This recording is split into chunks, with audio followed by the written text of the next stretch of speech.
Hello, I'm Red Feather Free. Some of you may know me, some of you may be watching my channel for the first time. Either way, the law of attraction has lured you to this particular video, so this message is very important for you, and I encourage you to stay through the whole about 5 minutes it's going to take me to read this to you. I'm reading an excerpt from the first chapter of General Albert Pike's Morals and Dogma, published 1871, on the duties of a Mason.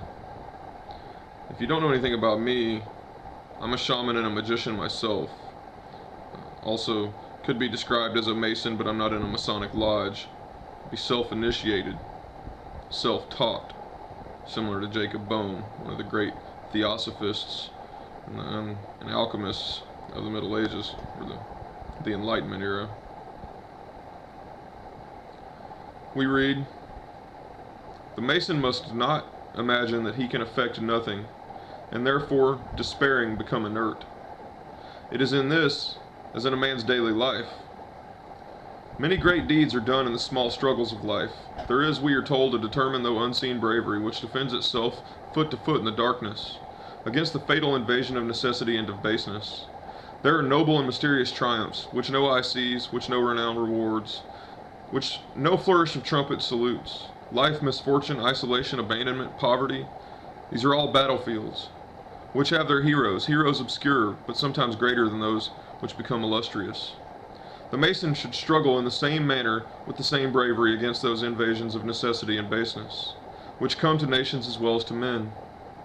He should meet them too, foot to foot, even in the darkness, and protect against the national wrongs and follies, against usurpation and the first inroads of the Hydra tyranny. There is no more sovereign eloquence than in the truth of indignation. It is more difficult for a people to keep than to gain their freedom. The protests of truth are always needed. Continually the right must protect against the fact. There is in fact eternity in the right. The Mason should be the priest and soldier of that right. If his country should be robbed of her liberties, he should not despair. The protest of the right against the fact persists forever.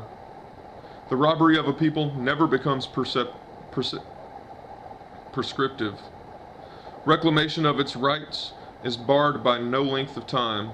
Warsaw can no more be Tartar than Venice can be Teutonic. A people may endure military usurpation, and subjected states kneel to states and wear the yoke while under the stress of necessity. But when the necessity disappears, if the people is fit to be free, the submerged country will float to the surface and reappear, and tyranny be adjudged by history to have murdered its victims." As I called for in my blog earlier today on the Tao of the Shaman, the new Atlantis, we have to fight for it. That's what's going on now. You have to fight for your rights. You have to protest. You have to use your indignation, as he says clearly. There is no more sovereign eloquence than in the truth of indignation. Use the mighty sword that we have, the Word, the Logos, and reason. Let's dispel the tyrannies that are reigning over the minds and the spirits and the bodies of men throughout planet Earth. Let's unite as one force, with one voice, one mind, the mind of freedom, the will to power. Join me.